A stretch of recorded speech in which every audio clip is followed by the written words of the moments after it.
ఇన్ని కొంచెం ఇలాంటి మంచి ఇంటర్వ్యూ పెట్టుకుంటే నా సినిమాకి కూడా మీలాంటి వాళ్ళు చెప్తే నా సినిమాకి కూడా హెల్ప్ అవుద్దని ఈ టైం మీకు. అయ్యో ఎంత మాట. ఎలా ఉంది అసలు కెరీర్, ఎలా ఉంది జబర్దస్త్ నుంచి సినిమా ఇండస్ట్రీలోకి వచ్చాక?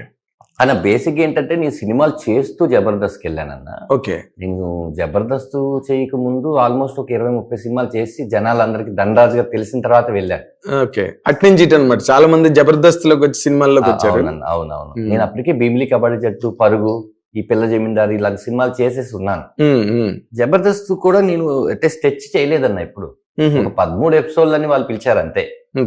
ఆ 13 చూద్దాం బాగుంటే చేద్దాం అనుకుని పిలిస్తే అది మొదటి 2-3 ఎపిసోడ్లే మంచి రేటింగ్ రావడంతో కంటిన్యూ చేశారు. కానీ మాకేమైపోయేదంటే ఒక షెడ్యూల్ వేసుకుంటే 4 స్కిట్లు చేసేవాళ్ళు, అంటే డే నుంచి నెక్స్ట్ డే వరకు. ఈ 4 స్కిట్లు చేసిన తర్వాత ఇంకొక డే పడుకోవడం, దీని ముందు డే ప్రాక్టీస్, అంటే 3 రోజులు అక్కడ పోయింది. మనం నిద్ర లేసిన తర్వాత మళ్ళీ 3వ రోజు షూటింగ్ ఉంటుంది, మళ్ళీ రాసుకోవాలి. ఈ ప్రాసెస్లో ఏమైపోయిందంటే ఇంకా సినిమాలు అంటే స్టెచ్ ఇవ్వాల్సిన డేట్లు ప్రాబ్లం వచ్చేస్తుంది.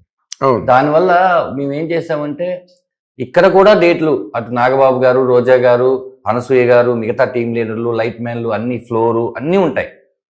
ఎందుకు మనం 2 పడవల మీద కాలేసి వెళ్తున్నాం ఏంటి అని చెప్పి 13 ఎపిసోడ్ల తర్వాత వచ్చేద్దామని నేను వేణు వచ్చేసాం. ఆ తర్వాత వాళ్ళు మళ్ళీ కావాలి మీరు ఉంటే బాగుంటుందంటే మళ్ళీ వెళ్ళి ఒక 13 ఎపిసోడ్లు చేసాం. ఆ తర్వాత మళ్ళీ ఇంకొక 25 ఎపిసోడ్లు చేసి నేను అందులో ఒక 75 ఎపిసోడ్లు చేశానన్న మొత్తానికి. ఆ తర్వాత మళ్ళీ సినిమాలు కామన్గా చేశాను. ఇది ఆ జబర్దస్త్ ముందు జరిగింది. ఓకే. సినిమా కెరీర్ పరంగా మనం ఆలోచిస్తే నువ్వు అనుకున్న దానికి రీచ్ అయ్యావా, లేకపోతే ఇంకా దాని ముందే పిల్లిమొగ్గలు అవుతున్నాయా? ఎవ్వరు రీచ్ అవ్వలేరన్న, ఎందుకంటే మన గోల్స్ ఎప్పుడు చాలా పెద్దగానే ఉంటాయి. ఏంటి ఆ పెద్ద గోల్స్ నీకున్నవి? ఇంకా అన్ని అంటే ఒక కమెడియన్ గా ఉన్న నేను అన్ని రకాలటువంటి రసాలు పండించే క్యారెక్టర్లు చేయాలని, అంటే నా చివరి ఏజ్ గ్రూప్ అది 60 ఏళ్ళ, 70 ఏళ్ళ, 50 ఏళ్ళ, దేవుడు ఎంత రాశాడు, అది లాంగ్ ప్లానింగ్ కదా. అదే గోల్ అనేది నేను అక్కడే పెట్టుకున్నాను. ఇక్కడ 60 ఏళ్ళ క్యారెక్టర్, 60 ఏళ్లలో కూడా నేను నటిస్తూనే ఉండాలని. ఓకే. అది ఇంకప్పుడే నెరవేరదు కదన్న. అదే ఎప్పుడు మాట ఇంకా అది ఇంకా దశ. మీరు ఖచ్చితంగా మనం ఇంకొక 10 ఏళ్ళ తర్వాత ఏమన్నా ఇంటర్వ్యూ చేస్తే అప్పుడు తెలుస్తుందేమో నా గోల్ ఏముందని. అదే అంటే ప్రెసెంట్ ఉన్నది కదా గోల్, లేకుండా అయితే లేవుగా. అంటే తృప్తినిచ్చే క్యారెక్టర్స్ కొన్ని చేయలేకపోయాను, కొన్ని నా దాకా రాలేదు.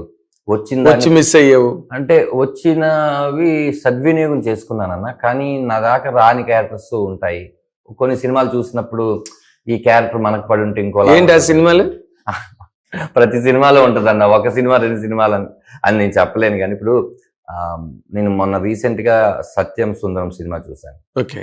కార్తీ గారు, అరవింద్ స్వామి గారి క్యారెక్టరైజేషన్ చూసాను. సినిమాలో ఏదో ఒక క్యారెక్టర్ నేను నటించుంటే బాగుంది అనిపించింది. అవునా? అంటే అరవింద్ స్వామి గారి, కార్తీ గారి క్యారెక్టర్ కాదు, ఆ సినిమాలోనే నేను ఏదో క్యారెక్టర్ చేసి బాగుంటుంది అనిపించింది. అలా తృప్తిని ఇస్తాయి కదన్న. అంటే నువ్వు క్లాస్ ఆడియన్ అనమాట. అయితే నాకు ఎందుకో నేను కమెడియన్ అయినా కూడా నేను స్క్రీన్ మీద నవ్వించడానికి విశ్వ ప్రయత్నాలు చేసి దర్శకులు, కథకులు, మాటలు, రచయితలు చెప్పి చేస్తాను కదన్నా, నాకు ఎక్కడో తెలియకుండా ఎమోషన్ కంటెంట్లు అంటేనే బాగా ఇష్టం అన్న. అది ఎందుకు వచ్చిందో ఏమో తెలియదు. ఒక ఎమోషన్ని నేను త్రో చేయాలి అని నేను ఎప్పుడు అనుకుంటుంటాను. అది బహుశా పిల్ల జమీందార్ సినిమాలో నేను బాగా నవ్విస్తూ అందులో తండ్రి చనిపోయే సీన్ ఒకటి ఉంటుంది. అవును, గుర్తుంది నాకు. ఆ సీన్ తర్వాత నేను ఆ సినిమాలో ఎంత నవ్వించానో దానికన్నా డబల్ పేరు ఆ సీన్కి వచ్చింది. ఒక కమెడియన్ నవ్వించే కమెడియన్ బాధపడితే జనాలు కూడా బాధపడతారనే విషయం నాకు ఆ సినిమా ద్వారా అర్థమైంది. ఎంతో మహానుభావులు ప్రూవ్ చేశారు, బట్ నాకు అదృష్టం దక్కడం ఆడియన్స్ దగ్గర నుంచి చాలా ఆనందం అనిపించింది. అట్లా మనం ఒక క్యారెక్టర్ ఏదో వచ్చి హీరో ఫ్రెండ్ గా సైడ్ కిక్ క్యారెక్టర్ లాగా కాకుండా ఒక పర్పస్ ఉన్న క్యారెక్టర్ ఉండాలి, కథలో అది బ్లెండ్ అయి ఉండాలి. అలాంటివి చేద్దాం అనుకుని కొన్ని నేను చాలా దురాలోచనలు ఉన్నాయన్న. అంటే అలాంటి నేను చేయకపోతే అన్న ఈ రోజు నాగేంద్ర గారు లాంటి ఒక సీనియర్ జర్నలిస్ట్ వచ్చి ధనరాజుతో ఇంటర్వ్యూ చేయరన్న. నాకు అదే గొప్ప విషయంగా నేను ప్రివిలేజ్ గా ఫీల్ అవుతాను. అదోకే ధనరాజ్, బట్ కెరీర్ అన్న తర్వాత బోల్డ్ ఛాలెంజెస్ ఉంటాయన్న. ఎవరికి కేక్ వర్క్ కాదు. చిరంజీవి గారి దగ్గర నుంచి తీసుకుంటే ఎవరికి కేక్ వర్క్ కాదు. బట్ ఆ ఛాలెంజెస్ ఎవరు సక్సెస్ఫుల్ గా అధిగమించగలుగుతారు వాళ్ళే నిలబడతారు.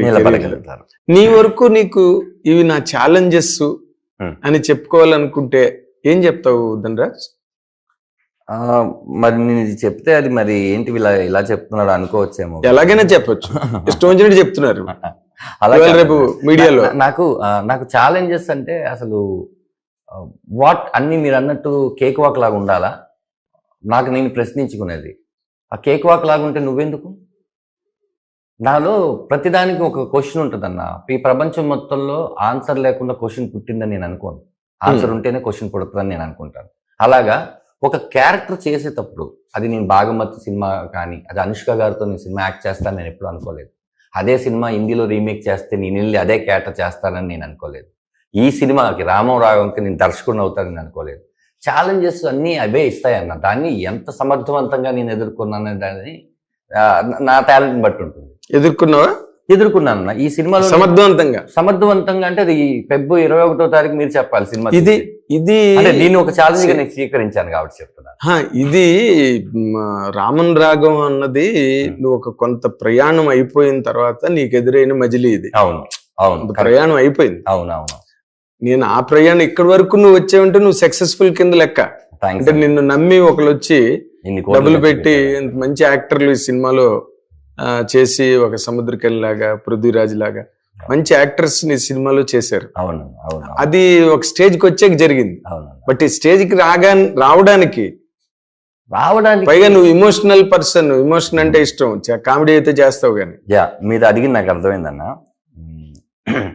ఒక ఊరు నుంచి ఒక 9వ 10వ మధ్యలో చదివేసిన ఒక వ్యక్తి సినిమా ఇండస్ట్రీకి హీరో అయిపోదామని 400 రూపాయలు పెట్టుకొని అమ్మ పప్పుల డబ్బాల చెప్పా పెట్టకుండా ఒక లారీ ఎక్కేసి వచ్చిన వ్యక్తికి ఈ ప్రపంచమే పెద్ద ఛాలెంజ్ లాగా కనిపిస్తుంది నాకు. అది కూడా సినిమా ఇండస్ట్రీ ఇంకా పెద్ద ఛాలెంజ్ అనిపిస్తుంది. ఇక్కడికి వచ్చి ఇక్కడి నుంచి నేను వెనక్కి వెళ్ళకూడదు, ఇక్కడే ఉండాలని పట్టుకొని ఈరోజు నేను ఏదైతే కలగన్నానో అది నా 20 ఏళ్ల కిందట కళ అయితే అది నెరవేర్చుకొని ఈ జీవితంలో జరుగుతున్న ప్రతి వ్యక్తులు, నాకు తారాసపడిన ప్రతి వ్యక్తులు, మంచి వాళ్ళైనా చెడ్డ వాళ్ళైనా వాళ్ళందరినీ ఎదిరించి ఈరోజు ఇక్కడ కూర్చొని మీతో నేను ఇంటర్వ్యూ చేస్తున్నానంటే ఎన్ని ఛాలెంజ్లు ఎదుర్కొని ఉంటాను. అందుకే కదా దానిలో ప్రధానమైన మలుపు తిప్పిన ఛాలెంజెస్ ఉంటాయి.